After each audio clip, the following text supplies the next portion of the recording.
వస్తుంది. శ్యామలాదేవిని ఆరాధిస్తే వశీకరణ శక్తి చాలా తేలిగ్గా వస్తుంది. అందుకే వశీకరణ అంటే ఏమిటి? మనకి ఎప్పుడు వశీకరణ అంటే ఒకటే, స్త్రీలను వశ్యం చేసుకోవడం, లేకపోతే పురుషులను వశ్యం చేసుకోవడం, అంతే కదా.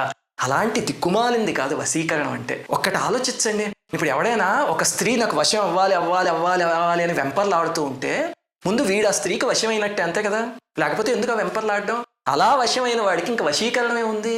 అలాగే అమ్మవారిని పూజిస్తే అంతోటి అమ్మవారిని ఇచ్చేవా? వశీకరణం అంటే అది కాదు. వశీకరణం అంటే అర్థం ఏమిటంటే, మీరు మాట్లాడారు అనుకోండి, కొన్ని వందల మందినో వేల మందినో అలాగా కూర్చోబెట్టేస్తుంది అంతే. చూడండి, ఇప్పుడు మల్లాది చంద్రశేఖర శాస్త్రి గారు కానీ, మన చాగంటి కోటేశ్వరరావు గారు కానీ, ఇలాంటి వాళ్ళు ఎవరైనా మాట్లాడితే అన్ని వేల మంది మంత్రముగ్ధులైపోయి ఎలా వింటారు అంటే అదే ఆ వశీకరణం. రెండవది ఏమిటంటే, మనం ఒక మంచి పని సంకల్పిస్తే కనుక వెంటనే కొన్ని వేల మంది తోడొచ్చి ఆ మంచి పనిని ఎలాగైనా పూర్తి చేసేస్తారు. అది ఒక రకమైన జనవశీకరణం. అలాంటి శక్తులన్నీ ఇస్తుంది అమ్మవారు.